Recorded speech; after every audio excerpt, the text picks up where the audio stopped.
All right, we're back, gang. So sorry about that.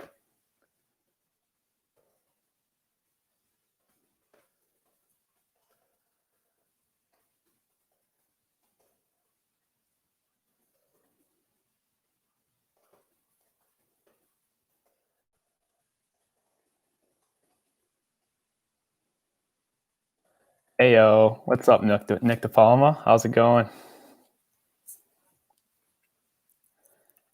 Alrighty, we got all the kinks and wrinkles figured out. Thanks to Nick De Palma. So shout out in the chat for him.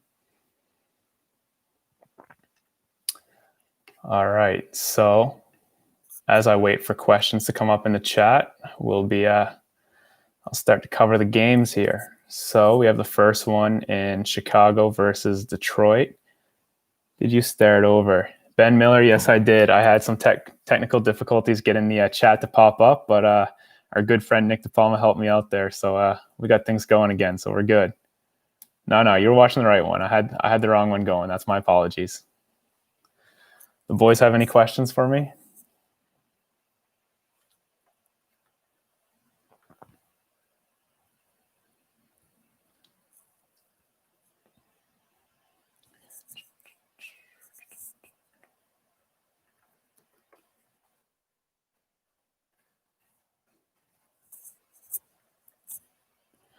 All right, Hardman versus Jones Jr. Good question, Miller. It appears Hardman has been pretty much faded out of the offense here. So I'm going to have to go with Jones here, Marvin Jones Jr.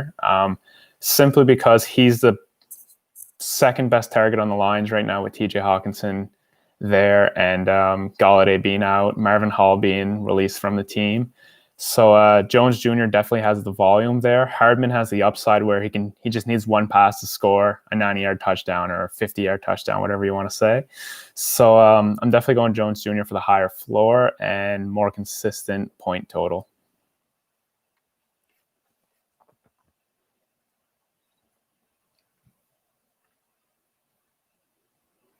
All right. So the second game we have on the slate is the Cincinnati Bengals versus Miami Dolphins. To me, this is a tough game. There's no appeal in plays on the Cincinnati Bengals side of the ball. And on the Dolphin side of the ball, I mean, you can play Devontae Parker. I have him wide receiver 27, but it's hard to say now that Tua started in that game. Miami's projected to win this game 26-16. I don't know about that. Ooh, okay, here we go. I need 2 RBs, 2 wide receivers, and a flex. Austin Ekeler, in. James Robinson, in. Kamara, Todd Gurley, Frank Gore, Tyler Lockett, Brandon Cooks, Deebo Samuel, and Nelson Aguilar. All right. Thanks for the question, Taylor Boy. So for the running backs here, I'll start Ekeler and Robinson, guaranteed. And for your wide receivers, I'm going to go Tyler Lockett and Deebo Samuel. Brandon Cooks, I just tweeted not too long ago in response to somebody on Twitter that Brandon Cooks, although he does have a good floor, being the best wide receiver left on that team, I don't trust his upside. I expect the Colts to filter the ball out of his hands and really cap his ceiling. Where Tyler Lockett, I mean, Bradbury's going to be guarding DK Metcalf, which doesn't really leave good options to be guarding Tyler Lockett. So I expect Tyler Lockett to have 7 or 8 targets, and you know what he can do with those targets. He can win you a week with those. And then Deebo Samuel, I mean, he's proven to be safe. He's going to get the 6 to 10 targets, and his yards after the catch are so unbelievable great that he does bring a safe floor with good upside. So, and then you're going to need a flex in there. You got to go Kamara. I mean, I know he's been bad of late, but one thing people have to realize, which I'm trying to chat with people on Twitter about, is he had a foot injury 2 weeks ago that's kind of capped him in the last 2 weeks. They're also now in a position to win that first playoff bye. So they're going to do whatever they can to win this game. And if that means really, really getting Kamara the ball, which they should if they need to win this game, especially with Julio Jones back on the other side of the ball, I mean, I'm going to go Kamara here. Todd Gurley, horrible matchup on the other side of the ball here, facing New Orleans defense. And then Frank Gore obviously brings a very, very safe floor. And if he falls into the end zone 1 or 2 times, he can give you a good game. But you can't sit your studs. I mean, you have to play Alvin Kamara on your flex here. Nelson Aguilar, same thing as Frank Gore. He's going to be pretty safe, but I'd rather go Kamara. So thanks for the question, Taylor Boy. Kyle McKinnon. How's it going, Kyle? Kareem Hunt or Gallman? This is a really good question. I actually, in my rankings right now, I have them back-to-back. So I have Kareem Hunt at 15 and I have Gallman at 16. Now, Kareem Hunt's a really good player, but he has been banged up a little bit. But this is going to be a high-scoring game, so he does bring that upside, and he does seem to get those inside the 5-yard carries and touches and looks out of the Cleveland offense. So I'm definitely, if you need a safe floor, I'm going to go Gallman. If you need a guaranteed 8 points, I'm going to say Gallman. But if you need those 20 to 24 points at high upside play, like if you have a really tough matchup on the other side, I'd go Kareem Hunt. But if you need Gallman 6 TDs in the last 5 games, yeah, most definitely. But the starting quarterback there, Daniel Jones, is out. So it's hard to say how well the New York Giants will move the ball with Colt McCoy under center. So that's what scares me there. And the Seattle defense has really been coming along well. So K-Mac didn't stump me. Come on, Miller. I know what's going on here. I'm saying Kareem Hunt, but it depends what you need. It really does depends what you need. Yeah, Daniel Jones hurt his hamstring, so he's out. So Seattle's probably going to stack the box and dare Colt McCoy to throw the ball and then just lock up Gallman. So I'm going to go Kareem Hunt with that one. So thanks for the question there, Kyle. Ben Miller. Another big game from Deshaun Watson, or should I start Stafford? No, don't start Stafford here. He doesn't have Golladay. He doesn't have DeAndre Swift. They just let go Marvin Hall, so his options are limited against a very good pass catching defense in the Chicago Bears. So I am avoiding Stafford, and Deshaun Watson should be a very safe play, very good play. I have him up at quarterback 8, but I don't see him falling outside the top 16 when I look at my rankings. So he's definitely going to be inside that top 16. So I'd go to Deshaun Watson. He offers a safe floor with the Russian upside, which you might have to turn to with Will Fuller being out of the lineup. So thanks for that question, Miller. Hunt or Booker half-point PPR? So thank you, Joseph. It depends what you need here. Definitely depends what you need here, because Kareem Hunt has been fading in opportunities, but he does bring a higher upside. I do really like Booker here, but I have Booker 3 spots behind Kareem Hunt. So if you need that safe floor, I'm going to go with Booker. Like if you and your matchup have a really close matchup, I would go Booker. But if you're projected to lose by 6-7 points or more in that matchup, I would go Kareem Hunt just because he's that upside. He can break a tackle, he can catch a ball and take it to the house. So if you need that high upside, go Hunt. If you need that safer floor, that 80 yards from scrimmage, chances of 1 to 2 touchdowns, then it's Booker. But Kareem Hunt definitely brings that upside. So depends what you need there. And why are you so high on Tannehill this week? I expect this to be a high scoring game because Cleveland can't guard Tennessee, and Tennessee can't guard Cleveland. They both have stud running backs, and Tannehill does like to throw the ball around the goal line. So I do trust Tannehill. He has a healthy AJ. Well, we say healthy AJ Brown. He was on the injury report, but he's cleared. He's fine. He's on the injury report every week for limited reasons. And then Corey Davis has been a stud. Ferkser's very good with Jonnu Smith being out. So he has 3 really good options there.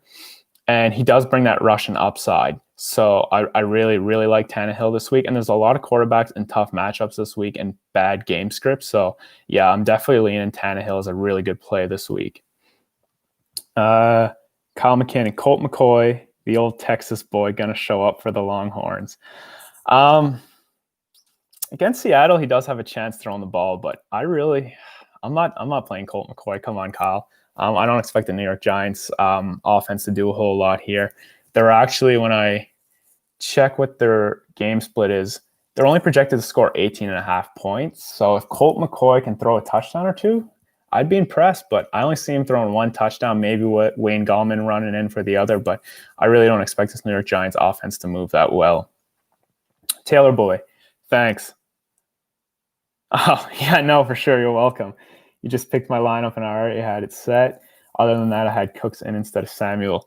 Yeah, I can see that, but I'm banking on Debo. He showed last week that he can bring that high floor with 100 and something yards last week.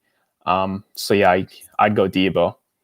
I'm super high on AJ Brown next year. He's playing injured this year and still feasting. Oh yeah, man, AJ Brown. I think I don't have my rankings pulled up right now, like my dynasty rankings, what it looks at the future, but I think he fell inside my top 8 options at wide receiver. So I definitely like he's great, man. He just has to catch one ball and he can take it to the house. His yards after the catch are great. He's similar to Debo, as I was speaking earlier. And he's the number one target in this offense. So that's great. And Tannehill's an accurate, great quarterback in an offense that's moving the ball really well. So yeah, AJ Brown, he's locked and loaded. Who you leaning to win that Browns game? That's a good question, Miller, because the split is only 5.5 points. So I took Cleveland to cover, but I'm very unsure because Tennessee just brought the house down on Indianapolis, who's a very good defense, and they absolutely destroyed them for 45 points last week. So Tennessee can definitely score the ball in Cleveland Browns. It just depends if Cleveland can hold up and keep the chains moving, keep the ball going, and score as much points. So I do have Tennessee winning this game, but yeah, Cleveland has an opportunity to cover the line in that game. So it's a game I'm avoiding for sports betting, I guess. Brandon Cooks or CeeDee Lamb with Will Fuller out. I'm going Brandon Cooks there. CeeDee Lamb has been okay as of late with Andy Dalton back, but Brandon Cooks just brings that safe floor. You can depend on Brandon Cooks this week, where CeeDee Lamb, like his range of outcomes are so unknown right now. He normally gets sweeps and runs too. Pretty sure he's not getting those because he's playing hurt. Yeah, that's a good point, Joseph. The offense did change a little bit this year, where they play more 3 wide receiver sets. So I don't know if that's been baked into the equation. But no, like AJ Brown, like he's going to get 10 opportunities, whether it's 8 targets and 2 sweeps or 8 targets, 1 rush attempt and a sweep. Like, yeah, his opportunity is great out there. I have no faith in Baker, to be honest. Oh, Kyle McKinnon's talking to you, Ben Miller. He's saying he has no faith in Baker. Well, Kyle, I do have an opinion on Baker right now, and he's going to be great rest of the season. Like, I was down on Baker, and yeah, if you look at his stats look bad, but he's also played in 3 really bad weather games where throwing the ball is virtually impossible for any quarterback. So that really capped his ceiling and made him look like, if you just look at his stats, he looks bad. But if you know the story behind it, then you can understand. Like last week when he had good weather, decent matchup, he cooked. I don't know what he was off the top of my head quarterback last week, but I'm pretty sure he fell in top 15. I mean, he supplied Jarvis with a great game. He supplied the tight ends with a good game, and Nick Chubb had a good game. They were able to move the ball. So yeah, no, I do have faith in Baker late season. I'm not starting him in 10-team leagues, 12-team leagues. I don't think I'm starting him in either. But super flex leagues is a guaranteed start. Those 14-team leagues, you can look to start, especially in this game where it's going to be a high-scoring game. Like, he has the opportunity to get some yardage up there and probably throw 2 or 3 touchdowns. I'm going to go more towards 2, but I mean, a 3rd touchdown's possible. I have Hunt and Chubb in 2 different leagues, so I'm hating. Oh, you just want him to rush the ball. Well, guess what, Kyle? Kareem Hunt catches the ball, so you want him to throw the ball to Kareem Hunt. All right, so I got all the questions answered for now. So I can continue talking about these games. I had the first 2 games between Detroit and Chicago, and then Cincy and Miami talked about. So we'll jump into the Colts and Texans game. Ooh, another question. Bears in the Tuck. Morning, man. Or miss. I don't know who you are, so it depends. Alex Smith, Mullins, Colt McCoy, Brandon Allen, 6-point TDs. Mahomes is my other QB, so I'm assuming this is a super flex. Alex Smith, a dude. Okay, let's go. Bears in the Tucks did sound like a dude name, so I like that. Alex Smith, Mullins, Colt McCoy. So I'm out on Colt McCoy on this game. I know Seattle has proven to give a decent matchup to the quarterback, but we saw what they did last week and against Carson Wentz. I know Carson Wentz has been pretty doo-doo too this year, but I'm not going Colt McCoy here. Brandon Allen against Miami. I don't expect them to score enough points to make Brandon Allen worth a roster or like a starting spot on a team. Alex Smith has been pretty consistent throwing those high yardage games. Just the touchdowns haven't come. He is playing Pittsburgh, which does put a little fear into my eyes, but they just lost Bud Dupree. They've proven that quarterbacks can score on them, although they can get to the quarterback and sack them. They put so much pressure on the quarterback, it leaves space to operate just on the other side of that defensive line. So Mullins. Ooh, where do I have Mullins ranked? I have Mullins at my quarterback 21, where I have Alex Smith at 26. So we're going with Nick Mullins here. That's all I can say. They play the God, pretty lost here. San Fran. I don't have him in my doc. Oh, Buffalo. Oh yeah. We're going Colt McCoy. We're going Nick Mullins here against Buffalo. That's a game where if you're sport betting too on that, the over and under is only 47 points. Where I'm betting the over on that game for sure. That they're both really high-powered offense, and Buffalo's defense isn't that great this year. So they're going to have to play catch-up all game, throwing the ball. They're going to be throwing the ball a lot to Stephon Diggs and Gabriel Davis, a good play. Cole Beasley. I mean, they do have weapons, and the two running backs out of the backfield, although they're not good for fantasy, they can be decent for real football and help move the chains. So I'm going for the over there, which means Nick Mullins will have to throw the ball. So yeah, I'm going Nick Mullins as your second quarterback there. Also sit one, Monty Gaskins Gibson non-PPR. So since it's non-PPR and Tua's under center, that makes Gaskin a risky play there. So Monty locked and loaded. Like David Montgomery, I have him ranked quite high this week. I have him at running back 9, so I'm going David Montgomery there. For sure locked in. And then, yeah, I'm going to go Gibson where it's non-PPR. He's definitely going to get those carries. Where Gaskin, yeah, he had the carries early on, but no, I'm going to go Gibson. He's been great. And although Pittsburgh's a really good defense, Gibson just finds a way. So, yeah, Montgomery and Gibson there. I have 2 easy fantasy matchups today. Any suggestions on some good Sunday snacks to liven up my day a bit? Well, Ben, you know you're playing against me in Dynasty, and you know who won last matchup. So don't bet on it. I am only projected to win by 1. It's going to be a high-scoring outing. So let's just wait and see what Nick Chubb does. He's the X factor in this matchup, Ben. So, but snacks? Any good snacks? Trying to think of a good snack. I know I have some celery in the fridge, so I might eat some celery and some Cheese Whiz, or celery and some peanut butter. High scoring for me. Well, I hope you don't start AJ Green. Allen Robinson is my wide receiver 1 on the week, so I definitely am scared to see what he's going to do against me in Dynasty. All right, so the questions have, if you have peanut butter, you're golden. Oh yeah, peanut butter's crazy. Chelsea loves peanut butter, chocolate chips on celery. Haven't tried it yet. She calls it ants on a log. I don't know how I feel about chocolate and celery, but I didn't know how I felt about peanut butter and celery until I first tried it too. So definitely depends. All right, back to main business here. Ben Miller, I know you're high into the sports betting, so there is a game I think you should be betting on, and that's God, I had it highlighted earlier. Oh, Detroit against Chicago. Take Chicago Bears and put money on that game, man. Like, the line is so close. They have Chicago winning by 3. Chicago's going to cook this game. So sports betting wise, Chicago's the safest bet here. Their defense is going to shut down Detroit. Like, sports betting put out the lines too early where they couldn't adjust for DeAndre Swift being out. So Chicago's going to run away with this game. Jake Bravo, pick 2 PPR. Sanders. So I'm assuming Miles Sanders and not Emmanuel Sanders. Dobbins and Parker. We're going Sanders and Dobbins here. Devontae Parker, if Fitzpatrick was playing, I had him falling in my top 20.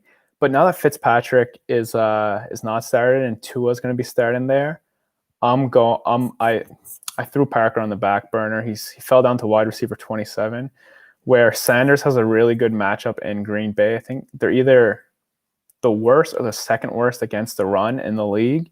So that opens up the opportunity for Sanders. Doug Peterson also gave up most of the offensive play calling, which was hurting Sanders as of late, not giving him those carry counts. So I expect them to return to Sanders, give him 15 plus carries and 4 to 6 targets out of the backfield. So Sanders, I think, is a safe play with high upside, especially if they have to play catch up here. They're going to have to score the ball to keep up with Green Bay. So, yeah, Sanders is definitely in play. And Dobbins, I mean, we saw right before he got COVID, he broke out as the cowbell player here. Like, he had the work, he had the opportunity. So I'm going Dobbins there, especially in a good matchup against Dallas. The only thing we have to be careful about here is that that's a Tuesday night game. And if any sort of COVID news breaks out, you don't have any other player to turn to in that game because it's the last game of the week. So if that game happens to get canceled, this is just baked into COVID. Like, if COVID wasn't a thing, I'd say Dobbins 100%, but where you never know what's going to happen with those late week games, that's just something you have to bet on. So I would, if there was no other factors, it's Sanders Dobbins, but if you're scared of that game being canceled for any reason, then you can go Sanders Parker. Ben Miller, Lamar going to take a while to get going, just like Cam did after having COVID. You're welcome, Jake. Ben, that's a good point.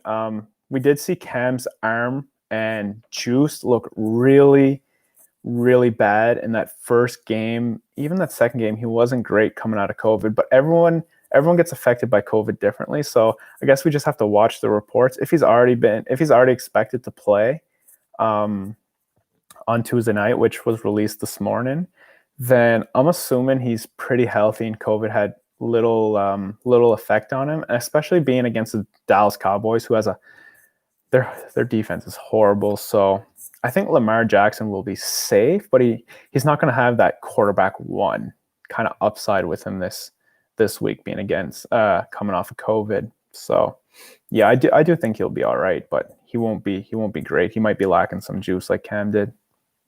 That's a good point for sure. And that's probably reflected in my rankings. Yeah, he's quarterback 11, so he'll be all right. All right, so we can talk about the Minnesota and Jacksonville game. So Minnesota's projected to win by 10. The only way Minnesota wins by 10 is if Dalvin Cook does Dalvin Cook things. He has to score. He really has to have another good game. With Alexander Mattison being out too, he's going to get another slight bump in usage, which is great for Dalvin Cook owners. That's why he's my running back 1 on the week. So Ben Miller, if you're still listening, you and I who are matching up this week where you have Allen Robinson and Dalvin Cook, they're both ranked number 1 at their position in my rankings. So yeah, that is a scary thing for me, I guess. But go Dalvin Cook. Hey, Jacqueline, how's it going? This is my roommate. So Jacqueline is a first-time fantasy football player this year, and she's in our friends league, and she's actually in a position to make the playoffs. So it's really cool to see her have success in her first season. So yeah, and Dalvin Cook's gonna have a great week. But in terms of the over/under, it's a 51-point over/under, which I love because neither of these defenses are really good. Minnesota Vikings have been getting better, but they're hot and cold. They're very streaky. And Mike Glennon last week showed that he can deliver the ball. He can do what he needs to do to get the offense moving, but he's not elite. He's not great, but he's good. And that's why he's a pretty good backup in the NFL. So in terms of sports betting here, James Robinson will be able to run all over Minnesota. DJ Chark should have some success. Laviska Shenault and those other wide receiver weapons like Keelan Cole and Chris Conley bring enough. They bring enough success that Jacksonville should be able to move the ball slowly and kind of keep up with Minnesota. So if I'm betting on the line, I'm betting Jacksonville to cover in this game, and I don't expect Minnesota to really blow out Jacksonville. I definitely do expect Minnesota to win, especially with those wide receiver options and everything else. But blowing out, I'd put like a 30 to 40% chance of a blowout. Other than that, I expect Jacksonville to kind of cover. And in sports betting, as we all know, as long as you're right 55% of the time, you're going to make profit. And then another sports line I love betting on is the Saints versus Falcons game. I like taking the Saints in this game, but with Julio Jones coming back, it does scare me a little bit. So you do have to be a little conscious of that. I'm enjoying seeing Jackie having success, I must say. Yeah, Kyle, it's great. I love having all the friends doing well. Nick DePalma, if you're still listening. Not throwing shots or anything. All right, we can move on to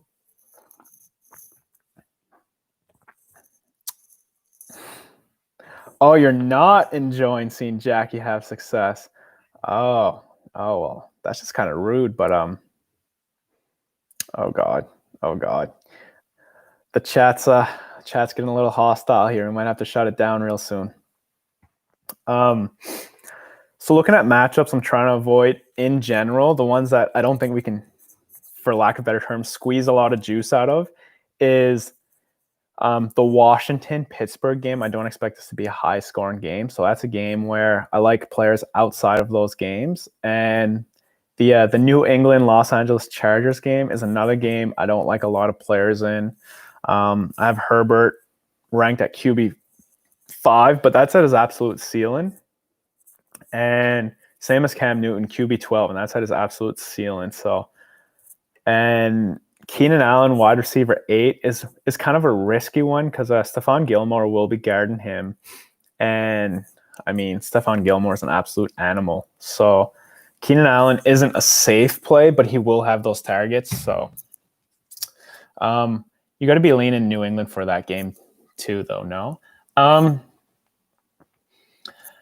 In my Pigskin Pick'em, I've been looking at this game a lot this week. I've been going back and forth because New England obviously controls the pace of play. In every game they've played, New England's opponents are combined for the least ran plays in the NFL on a per game basis. So that's something to note with players in this game. But it also, the Chargers, although they have firepower in Mike Williams, Keenan Allen, and Austin Eckler, they're not amazing. So that suggests if they have less plays on a less amazing team, it gives less upside for the Chargers, which does make me think New England should be able to control the gameplay. And I do have them winning. The line's 1.5 points, which means there's no line. It's you pick one team or the other to win. So yeah, I do lean New England to win, but I have them winning by a field goal. I do have them winning 24-21. So it's very interesting, I guess. In terms of sports betting, it's a game I'm avoiding, I guess. The Kansas City-Denver game, for Ben Miller out there, this game's not going to be close. So for a game that's not going to be close, the projected line's 13.5 points in terms of, I'm throwing some money on the Pats. Okay, Miller, I can see that. It's a risky game. I hope you'd rather put your money on Chicago beating Detroit, but it's your money, your choices. In terms of the Kansas City-Denver game, these high line total games, so Kansas City is projected to win by 14. There are sports betting games that are kind of scary to bet on, other than if you bet like straight pick 'em. So if you can bet just Kansas City winning against Denver, I know the multiplier to your money is not going to be great, but you can put high amount of money being very confident that Kansas City has an 85 to 90% chance of winning. So like, yeah, I would throw money on Kansas City, but I wouldn't throw money on that line of 14 points. I don't know what side to take because Denver's run defense has been okay, but Kansas City hasn't been running the ball. So a lot of factors playing into that game. Philip Lindsay is expecting to play now. Drew Lock's back after last week being on the COVID IR. Or not IR, but COVID precaution list. So, yeah, that's what I have to say about that game. Same terms apply to that Green Bay Philly game where I think Philly can do enough to kind of stay in this game. But I do have Green Bay obviously winning that game. They have so much talent, so much firepower from every position on that team, whether it's quarterback, tight end, wide receiver, or running back. The Rams versus Cardinals. So this is another one of those close games. I took the Rams to win this game. It's going to be a really good game where the Rams have just been stellar on both sides of the ball, whether it's offense or defense. They're finding ways to win. And yeah, I'm taking the Rams to win that game, but again, probably by field goal, no more than 7 points at that. The Giants versus Seattle. So it's a 47.5 over under. I'm actually taking the under here. I don't see, without Daniel Jones, I don't really see the Giants moving the ball that well. They're only projected to score 18.5 points. I would have them capped to 1 touchdown, 2 field goals, which gives them 13 points. You can maybe add the safety net of 3 more points. Who knows? But yeah, for that game, I'm taking the under on the over-under. Yeah, Seattle will be able to put up points, but if you look at Russell Wilson's recent game log, his pass attempts have been declining, and the let Russ cook of what's been happening to start the season is declining pretty quickly. So I'm taking the under. Seattle is expected to score 29 points, which I can definitely see them hitting. 29 points is 3 field goals, 3 touchdowns, which against the Giants it can happen. But the Giants have been a reflection. They're reflected by their offense, like their offensive struggles. So their defense, although in matchups looks bad because they give up points, it's because their defense is always on the field. And if your defense is always on the field, people are going to score points on you. So that's what makes their defense look bad. Their defense is actually pretty good, and I'd have them ranked in the top 15, like defense against defense basis. So yeah, I'm taking the under in a sports betting world there. Raiders Jets. So we're talking about the Raiders here. The Raiders laid an egg last week. That was embarrassing on all terms. Especially as a Raiders fan, I went into hiding for a couple days. Didn't want to talk about the Raiders. Didn't want to watch a replay. Didn't want to look into their stats. Didn't want to do any analytics on them. But the Raiders, they've done nothing else but prove they're a consistent offense this season, scoring above 25 points in almost all their games. I think that Atlanta game's the only one that haven't scored above 25 or 24 points. That's just off the top of my head. I don't really remember 100%. But betting on the Raiders to score a lot of points here is definitely in play, which means their offensive weapons and Derek Carr should be kind of safe. But then Darren Waller. I have Darren Waller actually over Travis Kelce this week in my rankings, which I almost never put Travis Kelce anywhere but first in the tight end rankings. But that's just because last week they didn't target Darren Waller, and look what happened. They absolutely got slapped. So coaches are going to look at the analytics, they're going to look at the stats and say, hey, we got to get Darren Waller the ball. He's the one who helps us move the chains, so let's get him the ball. If Derek Carr's throwing the ball to Darren Waller, I mean, they're probably going to hook up for 70 to 95 yards. So definitely leaning Waller is a great option. Derek Carr should be a top 16, 17 quarterback this week. But then when you look at the other side of the ball, Frank Gore, super safe this week against Raiders. He should give you at least a floor of 7 points. He's going to get those guaranteed 18 probably carries. I mean, he has nobody backing him up. And I expect the Raiders to be on and off the field pretty quick. They're going to score the ball and get off, and then the Jets are going to try to come back. Jacqueline Burke, Crowder or Mims? So great. Just started talking about this game. So right at the start of the season, Crowder was an absolute stud. And then when Sam Darnold went out and the other wide receivers in Perriman and Mims got healthy, Crowder started to get faded. And I thought that was due to Joe Flacco being under center and throwing the ball, with Sam Darnold, their starting quarterback, being out. But last week was my telltale. I was like, this is something I want to look at. Is Crowder going to be good with Sam Darnold and the other wide receiver options? And he proved not to be so great, which was very surprising to me because I thought he was Sam Darnold's safety blanket. But that's also a one-game sample size where Crowder and Sam Darnold have proven to be one of the best quarterback slot wide receiver links in the league. So Crowder, although more safe and should bring you that high floor of points, Mims is definitely the high upside play. Like he's the one getting the longer air yards per target, which means he has a chance of breaking off a long touchdown. And then inside the red zone, they've been going to the running backs and that. So Jacqueline, if you're projected to lose by more than 4 or 5 points, I would go Mims. If you're projected to be in a closer game, Crowder might give you those safe guaranteed points where Mims will definitely like either bring you over the top or just bust for you. So it's definitely a good question, but yeah, I do have Mims ranked higher in my rankings too. He is 11 spots higher than Crowder, so he's a pretty good play.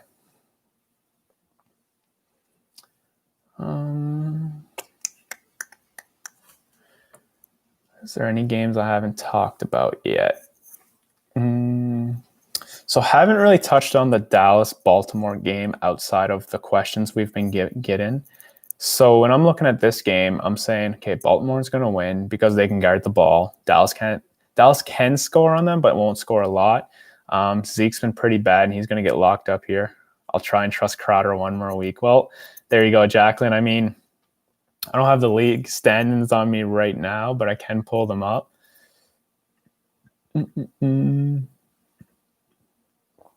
So, who are you playing? Okay, you're playing Logan McGillivray. You're projected to win. And when I look at this, okay. Yeah, since you have Dalvin Cook bringing you that high ceiling, Crowder's safety kind of recovers that high floor or high ceiling. So Crowder does bring that safety. Robert Woods is going to have a great week. He's my wide receiver 11. So you have 2 of my top 10 running backs. You have Kirk Cousins, who's in my top 10 quarterbacks. You have Robert Woods, like I said. Robert Tonyan, who knows? Chris Carson's going to be safe, but maybe not great. So, yeah, Crowder's safe. Sammy Watkins is the only question mark really on your team, Jacqueline. We just don't know what's going to happen with him. I mean, it's Kansas City offense. If it's not Kelsey and it's not Tyreek Hill, it can be anyone. So it's a hit or miss week for Sammy Watkins. But when healthy, he's proven to be pretty good this season, pretty consistent. He hasn't played enough. So yeah, no, I think you're all right with Crowder there.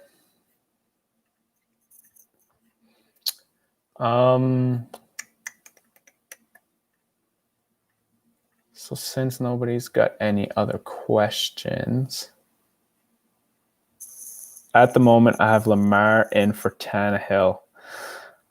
Yeah, I mean, I get that, but on the season thoughts, yeah, on the season here, give me a second just so I don't give you any false information here. So we're going to go Lamar. So yeah, Tannehill is ahead of Lamar Jackson on the season.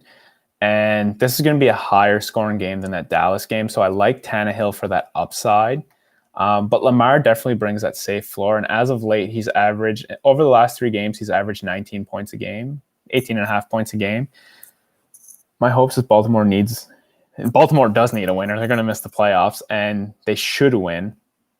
And Gibson ran all over Dallas last week. Yeah, which is a really good point. And that's something I wanted to bring up is Lamar's baseline is way safer than Tannehill because we all know there's a world that exists that Tannehill hands the ball off to Derrick Henry, who scores 3 touchdowns, and Tannehill doesn't throw a touchdown. Throws maybe for 250 to 300 yards, which will only bring you like 12 fantasy points. Maybe he runs for another 20 yards. So it brings you a floor of 14 points, where I believe Lamar Jackson's floor is more towards that 16 to 18 point range of an absolute bare minimum with that rushing upside against Dallas. But there's also the risk of, Lamar's reported to play. But what happens if he has more complications with COVID? He did test positive. He just wasn't close contact. So if he has more complications with COVID, maybe they sit him out. Maybe he's weak.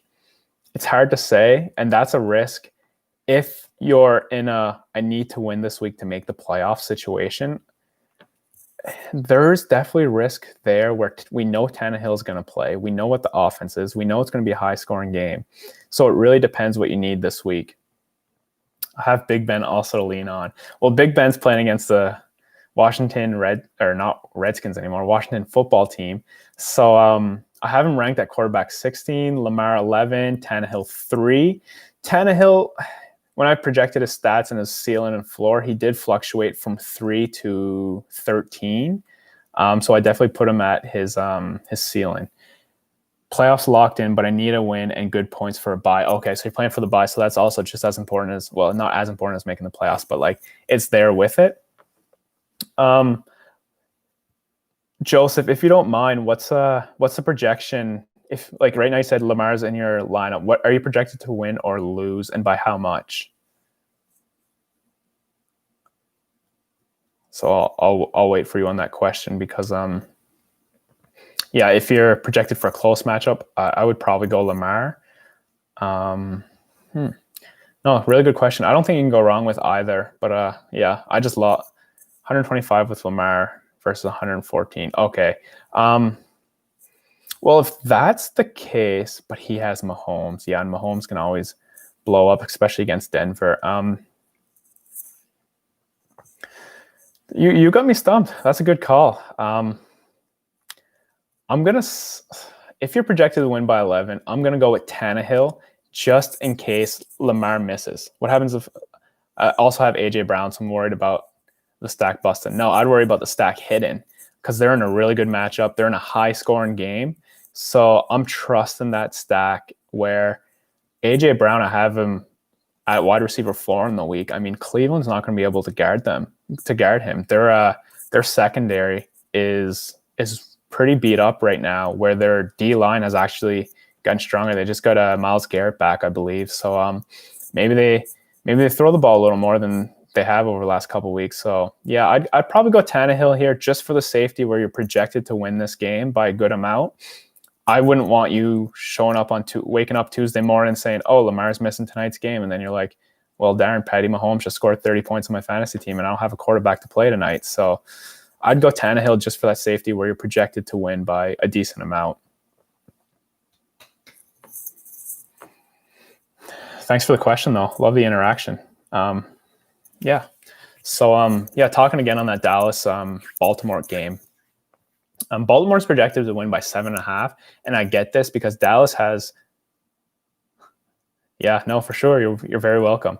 So yeah, Dallas has a great offensive weapons, and Dalton Schultz has been okay for a tight end. Like, he's catching the ball when it's thrown to him. Yeah, he doesn't have yards after catch, but he's a safety net. And then you have the trio of wide receivers. I know Gallup hasn't been great for fantasy purposes, but Gallup is still talent-wise like a top 40, top 45 wide receiver. CeeDee Lamb's in the top 45. Amari Cooper's in the top 25 as talent goes. So they do have the weapons to score the ball as long as Andy Dalton can deliver them the ball. And we've seen Andy Dalton carry Cincinnati to make the playoffs one year. We've seen him keep AJ Green, and it was either Auden Tate or Tyler Boyd that one year. We saw him keep them as viable fantasy options. So the Dallas Cowboys, if Ezekiel Elliott can figure it out, I mean, it is a tough run defense, but they do have two players that are pretty beat up on that team, on that D line. So I think Dallas Cowboys will be able to move the ball a little bit here against Baltimore. And yeah, Baltimore is going to be a pretty good team, but getting J.K. Dobbins helps them a lot. He's so electric out of that backfield. So I think with J.K. Dobbins and Lamar Jackson running the ball as they can and working that clock out, I think this game's going to be over pretty quick. So pop your popcorn early and sit and enjoy, because Baltimore's going to run the clock out and this game's going to be over before we know it. The over-under line, I can't decide whether it's going to be over or under, because Baltimore can put up 40 points on Dallas without a question. But if they play the clock game and clock manage, they can also only score 24 points. So the over-under is a scary place to bet. But if you're betting Baltimore against Dallas, Baltimore's winning this game. They're going to shut down Andy Dalton for sure. But yeah, that's my take there. Nick DePalma, Lamar coming back from COVID with a vengeance. Yeah, Okay, Nick. Let's hope so. Baltimore's way better than their record. Are you sure about that? How sure are you? I'm gonna wait to see what you say. I know he's a huge fan of Baltimore, so I need to see. I need to see his lash back. You're 100% sure. Their offense hasn't been great, man. Their offense relies on their defense, so when they play on a good team, their defense can't give them field position. 110. You're a business major. You know you can't go over 100% on anything. Trying to bring something up here. Who has Baltimore lost to? I know Pittsburgh twice now, but where do their other 3 games come from?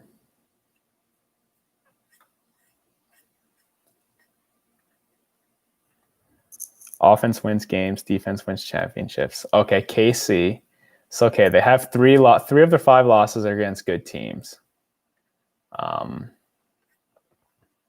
But then you have to look at their wins. I'm trying to bring up their schedule here. Okay, I got their schedule. So they beat the Browns. They dominated the Browns, I should say. Which, yeah, okay. They beat Houston. Houston's defense sucks. Lost to Kansas City by 14. They beat Washington when Washington was really bad. They beat Cincinnati. Cincinnati's not good. They beat the Eagles by 2. The Eagles aren't good. They lost to the Steelers by 4. Okay, the Steelers are good. They beat the Colts by 14. I'm impressed. They lost to New England by 6. That's not good. They lost to Tennessee. Tennessee's a good team, but Tennessee has a bad defense, and they're only able to score 24 points. So that's what I'm saying. Like, Baltimore is a good team, but they're not able to beat great teams right now. So, yeah, they should be able to beat Dallas. They have Cleveland coming up. I know they dominated them the first game, but Cleveland's turned it around, so that's going to be close. Then they have Jacksonville, New York, and Cincinnati. So they're lucky. They're going to win their last 3 games, which puts – they could go 5-0 to finish the year. They could. There's the world where they go 5-0, 4-1,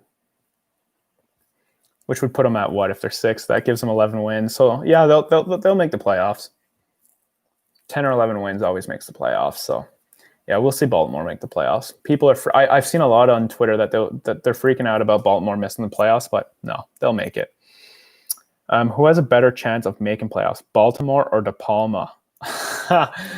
Well, from what I just said, Baltimore's going to make the playoffs, where Nick De Palma in our league, Nick Baltimore, coming off a championship last year, he even knows.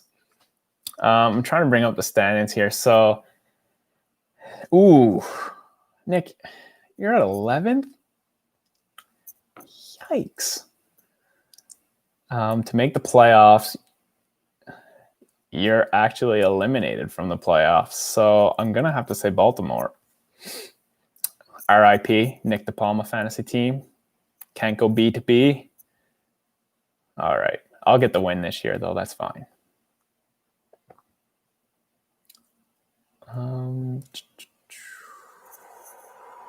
So no other questions, and we have 2 minutes left on this live stream.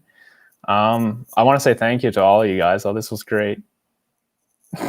Millers. I'm glad I can make you laugh, Millsy.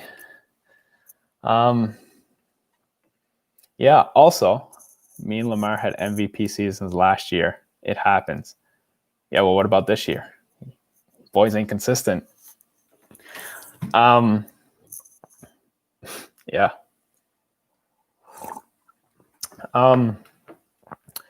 For all you sports bettors out there, I found a new website. I've been hearing some podcasters talking about it. It's called Monkey Knife Fight.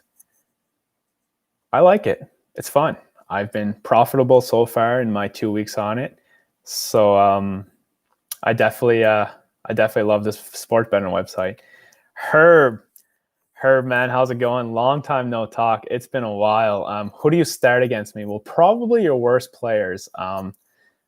I hate that league, man. I got the poopy end of the stick, to keep this PG. A Lost Saquon Barkley, lost Dak Prescott. Galladay's been hurt all year. But if I do have to take a look at your team and give you a true analysis, you're not even playing against me.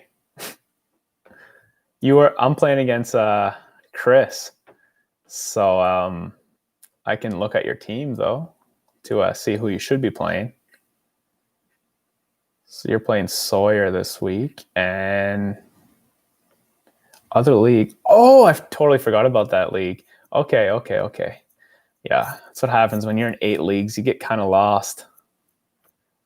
Yeah, I'm checking it right now. So, scoreboard. Let's oh my God.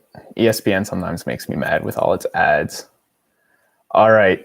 So you have Terry McLaurin locked in, DK Metcalf locked in, DeAndre Hopkins locked in. Yeah, no, you're starting the right wide receivers there. You can also drop Will Fuller. He's out for the season. I don't know if he's on the list of undroppables, which would really suck for you, but you could drop Will Fuller on that league. And the wide receivers you're starting, yeah, I would definitely start those guys. Holy, we're gonna have a good matchup here, Herb. I have my wide receivers locked and loaded for a good week, but yeah, this is gonna be a good week. Let's go. GG's. Oh, are you fighting for going to be a shootout for? Are you fighting for a playoff spot, Herb? I'm looking at your record right now. You should be pretty close. I forget how many make playoffs in that league. Oh no, you're good. Oh, you're good. All right. I say you're good. 6-6. Ooh, if you lose to me and those other guys, because there's 3 teams that are 5-7, that if you lose to me, that'll make, yeah. You'll be in a tie. Only 4 teams make playoffs, so you need to win this week.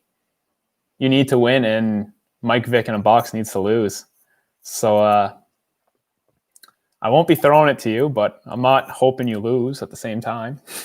kind of an interesting position to be in right now. But yeah, definitely you're playing the right wide receivers against me if you're trying to win that matchup. And the running backs. It sucks to lose CMC, man. I feel bad for you. You had a really good team if CMC was healthy. David Montgomery, Myles Gaskin. Yeah, sucks that DeAndre Swift is out too. Yeah, you're starting the right lineup. You have your best players in for sure. So best of luck, my guy. All right. So I'll leave a 15-second gap here, and if no other questions or comments come in, I'll be logging out, and I just want to say thank you guys.